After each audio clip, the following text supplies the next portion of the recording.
إن هؤلاء ليقولون إن هي إلا موتتنا الأولى وما نحن بمنشرين فأتوا بآبائنا إن كنتم صادقين أهم خير أم قوم تبع والذين من قبلهم أهلكناهم إنهم كانوا مجرمين وما خلقنا السماوات والأرض وما بينهما لاعبين ما خلقناهما إلا بالحق ولكن أكثرهم لا يعلمون إن يوم الفصل ميقاتهم أجمعين يوم لا يغني مولى عن مولى شيئا ولا هم ينصرون إلا من رحم الله إنه هو العزيز الرحيم إن شجرة الزقوم طعام الأثيم كالمهل يغلي في البطون كغلي الحميم خذوه فاعتلوه إلى سواء الجحيم ثم صبوا فوق رأسه من عذاب الحميم ذق إنك أنت العزيز الكريم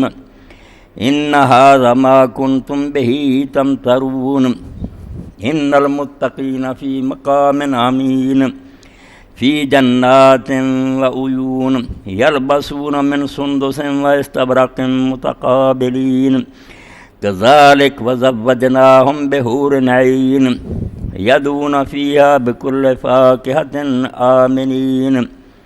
لا يذوقون فيها الموت إلا الموتة الأولى ووقاهم عذاب الجحيم فضلا من ربك ذلك هو الفوز العظیم۔ قرآن مجید کے 25ویں پارہ میں سے سورہ دخان کی آیات میں نے آپ کے سامنے تلاوت کی ہیں۔ اللہ پاک کفار قریش کا بیان نقل کرتے ہیں کہ یہ پورے جزم کے ساتھ اور بڑے زور کے ساتھ یہ کہتے ہیں کہ بس ایک ہی موت ہے جو آئے گی، آدمی مر جائے گا، مٹی ہو جائے گا، ہم دوبارہ نہیں اٹھائے جائیں گے۔ یہ باتیں جو نا کہ قیامت آئے گی، دوبارہ اٹھیں گے، حساب و کتاب ہوگا، اس کو یہ قریش جھٹلاتے ہیں، کہتے ہیں کہ بالکل یہ افسانے ہیں، گھڑی ہوئی باتیں ہیں، آدمی ایک بار مر جاتا بس مٹی ہو جاتا، پھر کب وہ زندہ ہوگا؟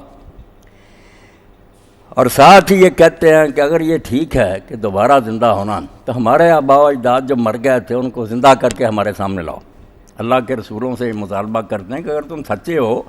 تو زندہ کرو پچھلی نسلوں کو، ہمیں دکھاؤ، ہمارے باپ دادے آئے، ہم مان جائیں گے کہ واقعی مردے زندہ ہو گئے۔ تو اللہ تعالیٰ جواب میں کہتے ہیں کہ کیا یہ لوگ بہتر ہیں یا تبا کی قوم اور وہ لوگ جو ان سے پہلے تھے؟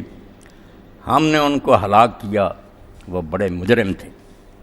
اور ہم نے آسمانوں اور زمین کو اور جو ان کے درمیان ہے کوئی کھیل کے طور پر نہیں پیدا کیا، ہم نے ان کو مقصد کے تحت پیدا کیا ہے، لیکن اکثر لوگ اس بات کو نہیں جانتے۔ فیصلے کا دن ان سب لوگوں کے لیے ایک مقرر وقت ہے،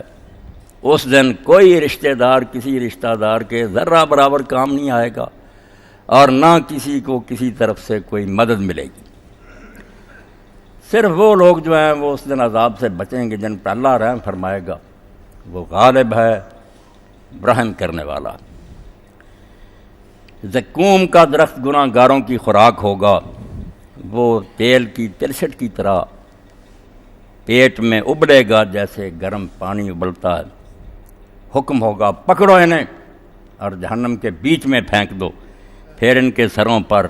گرم کھولتا ہوا پانی ڈالو، اور ساتھ ہی یہ کہا جائے کہ چکھ مزہ، بے شک تو بڑا معزز بنتا تھا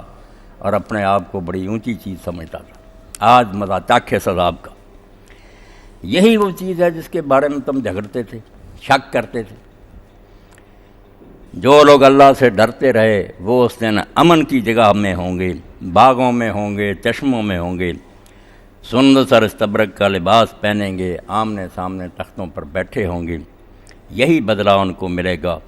اور ہم ان کی شادی، ان کا نکاح ایسی خوبصورت عورتوں کے ساتھ کرتے گے جو آہو چشم ہوں گی، موٹی موٹی آنکھوں والی گوری۔ وہاں وہ بے خوف بے خطر ہر قسم کا پھل منگوائیں گے،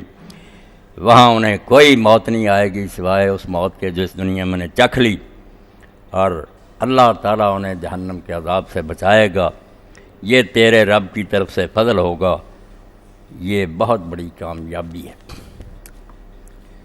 انسانوں کی بربادی اور ان کی بدبختی میں سب سے بڑا عنصر جس کا دخل ہے وہ آخرت کا انکار ہے۔ ہمیشہ سے سب سے بڑا فتنہ جس نے انسان کو گمراہ کیا اور شیطان کا شکار ہونے کے لیے اس کو آسان بنا دیا، وہ صرف یہ کہ مانتا نہیں کہ اللہ تعالیٰ نے مجھے بمقصد پیدا کیا ہے، مرنے کے بعد میری زندگی کا ریکارڈ دیکھا جائے گا، انعام ملے گا، نیکی کی ہوگی، برائی ہوگی تو اس پر سزا۔ یہ عقیدہ ہے جس کو یہ بلانا چاہتا ہے، انکار کرتا ہے، ذہن سے اس کو نکالتا ہے، جس کے نتیجہ میں پھر یہ ایسا بے لگام گھوڑا بن جاتا ہے، شتر بے مہار ہو جاتا ہے کہ پھر بے شک تعلیم و تمدن ہو، تہذیب ہو، آپ جتنے جی چاہے نہ رکھ لیں، پالش لگا دیں، انسان نہیں بن سکتا، کرپشن روک ہی نہیں سکتی۔ اور لوگوں نے یہ بار بار تجربہ کیا۔ اللہ تعالیٰ فرماتے ہیں کہ علم کا سب سے بڑا ذریعہ استقراء ہے۔ جتنے علم بنے نا، یہ میڈیسن ہے اور جتنے یہ کیا تجربے، بار بار دیکھا کہ شے کا یہی نتیجہ نکلتا تو لکھ لیا کہ اس سے ٹٹیاں لگ جاتی ہیں، اس سے قبض ہو جاتی ہے۔ یہ ساری چیزیں تجربات سے کہ بار بار دیکھا ایک نتیجہ نکلتا تو قانون بن گیا۔ تو اللہ فرماتا بار بار تم نے دیکھا کہ بڑے بڑے لوگ آئے اس دنیا میں، ذہین تھے، بڑی ان کی مادی شان و شوکت تھی، قلعے تھے، محلات تھے، فوجیں تھیں، سب کچھ تھا، مگر اس کے باوجود وہ کیوں برباد ہوئی؟ ایک بار نہیں، یہ بار بار ہوا کہ نہ ان کی وہ مادی شان و شوکت انہیں بچا سکی، بلکہ وہی اسلحے اور بم جو انہوں نے دوسروں کے لیے بنائے تھے خود ان کے سروں پر پڑے اور اس سے انہوں نے خودکشیاں کی، نہیں بچ سکے۔ تو سبب کیا ہے جس کی وجہ سے ان کی نہ مادی ترقی ان کے کام آتی ہے، نہ ان کی ذہانت اور تکنیک ان کو کوئی فائدہ دیتی؟ اس کے لیے اللہ نے قوم تبا کا حوالہ دیا، یہ یمن کے حکمران اور عرب کے شاعروں نے ان کی ذہانت اور ان کی شان و شوکت کے قصیدے لکھے۔ سب عرب جانتے تھے کہ تبے کون تھے، ایک نہیں تبا ہوا، بہت سے ہوئے۔ ان کے دور میں یمن نے بہت ترقی کی۔ اللہ فرماتا ہے کہ تم قریش جو مکہ میں بالکل کنگال ہو، تمہارے پاس وہ کوئی بھی قوت و شوکت نہیں جو ان کے پاس تھی، تم کس برتے پر یہ کہہ رہے ہو کہ ہمیں کوئی نہیں ہلا سکتا؟ وہ کدھر گئے؟ اب بھی ان کے محل کھڑے ہیں، ان کے کھنڈرات ہیں جو جا کر تم دیکھتے ہو، ان کے بنائے ہوئے بند اور ان کی بنائی ہوئی ساری جو مدنی ترقیاں وہ موجود ہیں، نشان ہیں۔ وہ کیوں اٹھ گئے پھر؟ وہ مادی ترقی تو ان کے پاس تھی، دولت تھی، فوجیں تھیں، اس کے باوجود وہ ہلاکت سے اگر نہیں بچ سکے تو تمہیں پتہ ہونا چاہیے کہ جو اس کائنات کا حکمران ہے وہ یہ نہیں دیکھتا کہ کون کتنا ذہین ہے اور کس کے پاس کتنی شان و شوکت ہے، وہ اس کا اخلاق و کردار دیکھتا ہے، اس کے یہ معیار دیکھتا رہتا ہے کہ یہ آخری حد تک تو نہیں پہنچ گیا۔ جب خطرے کی حد آ جاتی ہے، سیلاب کا آ جاتا نشان، تباہ کر دیتا، پھر نہ ان کی شان و شوکت کام آتی۔ تو اللہ پاک فرماتا ہے اللہ کے مزاج کو سمجھنے کے لیے کہ اللہ کوئی کھلنڈرا جس نے یہ دنیا بنائی کہ یوں ہی چلتی رہے یا صرف مر کر لوگ مٹی، اگر ایسا ہوتا تو یہ بار بار قوموں کو سزائیں کیوں ملتی ہیں؟ ترقیوں کے باوجود وہ تباہ کیوں ہوتی ہیں؟ اور ساری دنیا بعد میں پھر ان کے عروج و زوال کے اسباب پر بحث کرتے ہیں کہ یہ کیوں گرے۔ پتہ یہی چلتا کہ ان میں اخلاقی طور پر خرابیاں آ گئی، وہ کرپٹ ہو گئے۔ تو اس سے پتہ نہیں چلتا کہ اس دنیا کا راجا جو ہے وہ آنکھیں بند کر کے نہیں بیٹھا ہوا، وہ دیکھتا رہتا کہ میری زمین میں کون بگاڑ پیدا کر رہا ہے، کون اس کو سنوار رہا ہے، مہلت دیتا ہے، بہت موقع دیتا ہے کہ یہ سمجھ جائیں، مگر آخری پھر یہی آپ دیکھتے ہیں لوگ سب کچھ ترقیوں کے باوجود، ذہانتوں کے باوجود برباد ہو جاتے ہیں۔ تو اس سے تمہیں اس کے مزاج کا، اس کی طبیعت کا اندازہ ہو جانا چاہیے کہ وہ لا تعلق نہیں ہے۔ یہ نہیں کہ اسے اس دنیا کے معاملات سے دلچسپی نہیں، وہ پوری طرح دیکھتا ہے کہ یہاں کیا ہو رہا۔ تو جب قوموں کو یہاں سزائیں ملتی ہیں تو اس سے پتہ چلا کہ وہ عادل ہے، منصف، وہ نہیں دیکھ سکتا کہ میری دنیا میں ہمیشہ لوگ فساد برپا کرتے رہے۔ اب سوال صرف یہ رہ گیا کہ قوموں کو سزائیں ملتے تو لوگ دیکھتے رہے۔ نوح علیہ السلام سے لے کر زمین بھری ہوئی ان کے کھنڈرات سے، اور اللہ کہتا زمین میں چل پھر کر دیکھ لو، بئر معطلۃ و کثر مشید، کتنے کنویں ویران پڑے ہیں کہ اب ان سے کوئی پانی نہیں کھینچتا، کتنے مضبوط سیمنٹڈ محل ہیں جہاں صرف الو رہتے ہیں، اب کوئی وہاں رہنے والا نہیں۔ یہ تو قوموں سے معاملہ ہوا، مگر انسانی فطرت تو جاتی، ضمیر پکارتا ہے کہ بہت سارے افراد جو تھے انہیں سزا نہیں ملی، قوموں کو تو مل گئی مجموعی طور پر، مگر ایسا ہوا کہ کئی نیک بھی رگڑے گئے اور کئی برے جو تھے وہ پہلے ہی مر چکے تھے یا نہیں ان کو سزا ملی۔ تو جب پتہ چل گیا کہ اس دنیا کا جو بادشاہ ہے اللہ رب العالمین، وہ دانا ہے، عادل ہے، وہ لوگوں کو ان کے کیے کا بدلہ دیتا ہے، جس سے اپنے آپ یہ نتیجہ نکلا کہ اگر یہاں بدلہ نہیں ملا تو اللہ کی طبیعت اور اللہ کی صفات جو ان کا مطالبہ کہ ایک دن آنا چاہیے جب پورا عدل و انصاف ہو جائے، ہر ایک کو ذرہ ذرہ نیکی یا بدی جو اس کی سزا ملے۔ اب اس میں کون سی غیر معقول بات؟ جو شریف آدمی سوچے گا اس کے اپنے دل کی آواز ہے کہ واقعی یار ایک شخص اٹھا اور جا کر کسی بیوہ کا گھر اس نے لوٹ لیا، اس کی بچی کی بے عزتی کر دی اور سارا کچھ لوٹ کے لے گیا، اب یہاں کچھ بھی نہیں بنا۔ وہ اتنا اثر و رسوخ کا مالک تھا، اس کے پاس اتنے وسائل تھے کہ ظالموں نے اس کی پشت بنائی گئی، سزا نہیں مل سکی، بیوہ چیختی رہ گئی۔ تو اب انسان کا اندر نہیں پکارتا کہ واقعی اللہ تعالیٰ جب رحیم ہے، عادل ہے، تو اس کی دنیا میں یہ اندھیر ہوا اور اس نے کوئی عدل و انصاف نہیں کیا، کبھی نہیں ہو سکتا۔ اگر اللہ کے رسول یہ تسلی دیتے ہیں کہ نہیں انصاف ہوگا، تو اب ہمارے اندر کی آواز کوئی وہ سچا کہتے ہیں کہ بالکل آ رہی آواز تو ٹھیک آ رہی، انصاف ہونا چاہیے، ہو کر رہے گا۔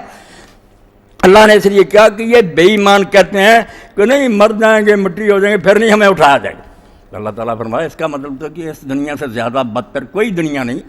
اس کا خدا جو ہے وہ تماشائی ہے، بلندی پر بیٹھا دیکھ رہا ہے، ظلم ہوتے ہنستا ہے، مزے لے رہا کہ دوسرے گلے کاٹ رہے ہیں، لوگوں کو لوٹ رہے ہیں، بے عزتیاں ہو رہی ہیں، وہ اپنے تفریح میں لگا ہوا، اور مر کر تم مٹی ہو جاؤ گے۔ تو ایسا خدا جو اس سے بہتر ہے کہ وہ نہ ہی ہوتا۔ اور اقبال نے بالکل رندانہ انداز میں کہا چنا بزی کہ اگر مر گئے ماست مر گئے دوام، خدا سے کردہ خود شرمسار طریقت۔ بہت کلندرانہ انداز کہتے ہیں تو اس طرح نیک زندگی گزار جا کہ اگر واقعی یہ ڈہری جو کہتے ہیں کہ مرنے کے بعد کچھ نہیں ملے گا، تجھے بھی انعام نہیں ملے گا، تو خدا کو اپنے اس کیے پر شرم آئے، وہ خود شرمندہ ہو جائے کہ اس آدمی نے دین کے لیے، ملت کے لیے اور اسلام کے لیے یہ قربانیاں دیں، اسے کوئی انعام ہی نہیں ہے، خدا اپنے کیے سے خود شرمندہ ہو جائے۔ ایسی زندگی گزار، یعنی ایسا ہونا نہیں نا، اللہ تعالیٰ کیوں شرمندہ ہوگا؟ وہ رحیم عادل ہوگا۔ بات سمجھا رہا ہے کہ ظالموں تم جو بکواس کرتے ہو یہ تو اللہ تعالیٰ کے لیے بہت بڑا دبا ہے، ایک ایسی سوء ظن اور بری بات کہہ رہے ہو کہ اس سے تو یہی بہتر ہے کہ مانے کہ اس دنیا کا کوئی خالق و مالک نہیں۔ پھر چلو اندھیر نگری ہو، اگر ہے علم والا ہے، رحیم ہے، عادل منصف ہے، وہ اپنی سلطنت میں یہ اندھیر نگری برداشت کر سکتا؟ تو فرماتا اللہ پاک یہ کہتے ہیں مر جائیں گے پھر نہیں اٹھائے جائیں گے،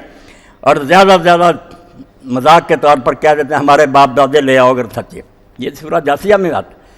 کہ صرف ایک ہی ان کے پاس بہانہ ہے ہمارے پچھلے زندہ کر دیں۔ بھائی زندہ تو ہوں گے مگر اس کے لیے انا میقات اللہ پاک فرماتا ایک دن رکھا ہوا ہے، مدت ہے مقرر، اس دن وہ ہوگا۔ تمہارے کہنے پر پہلے کس طرح پروگرام بدل دیا تھا؟ انا یوم الفصل میقاتہم اجمعین، فیصلے کا دن ہے، ٹائم مقرر ہے، ہو جائیں گے زندے تمہارے باپ دادے بھی، مگر بجائے تم سوچنے کی کہ عقل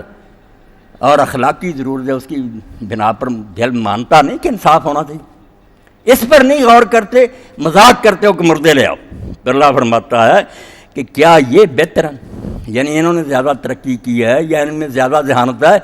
یا قوم طبا جب رات کو بیٹھتے ہیں بطور سمر کہتے ہیں آؤ داستانیں سناؤ، ان کے شاعر سناتے ہیں کہ یمن کے طبا ایسے تھے، ان کی یادگاریں موجود ہیں، کتنے ذہین تھے، ہاں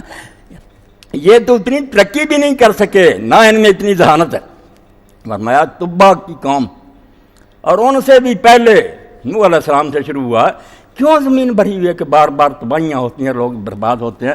حالانکہ نہ ان کی ذہانت میں کوئی خرابی آتی، بڑے ذہین ہوتے ہیں اس وقت جب وہ تباہ ہوتے ہیں۔ لوگ کہتے ہیں یہ ترقی یافتہ قوم ہے نا، ان کا تمدن عروج پر، اور ظاہری سامان بھی شان و شوکت ہوتی ہے مگر یہ چیزیں بچا نہیں سکتی، کیونکہ اخلاقی طور پر وہ کھوکھلے ہو جاتے، گھن لگ گیا ہوتا،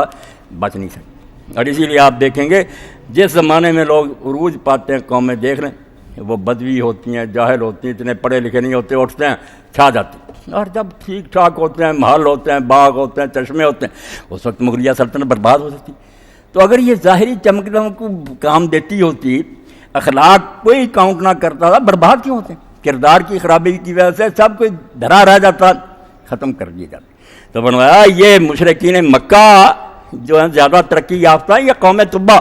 اور جو ان سے پہلے گزرے اہلکناہم انہم کانوا مجرمین، ہم نے وہ برباد کر کے نہیں رکھ دی، ان کے نشان نہیں ان کو نظر آتے۔ اور کیوں برباد ہوئے؟ صرف اس وجہ سے کہ وہ مجرم تھے، یہ نہیں کہ ان کے پاس ہتھیار نہیں تھے، فوجیں نہیں تھی، سب کچھ تھا مگر مجرم تھے۔ جب جرم کی انتہا کر دی ملیا میٹ کر دیا اللہ نے، اور پھر ساتھ یہ دلیل دی کہ آسمان و زمین اور جو کچھ ان میں بنا ہوا، تو ہمارے سارے علوم یہ دہریے بھی جو کہتے ہیں کوئی خدا نہیں، مگر غیر شعوری طور پر مانتے ہیں کہ خدا ہے، انکار زبان سے مانتے ہیں کہ کسی نے بنایا، یار سوچ سمجھ کر بنایا، ایک ایک شے کو ڈھونڈ رہے ہیں، بہت اچھا کر رہا ہے کہ یہ کیوں بنی ہے، کیوں ڈھونڈتے جب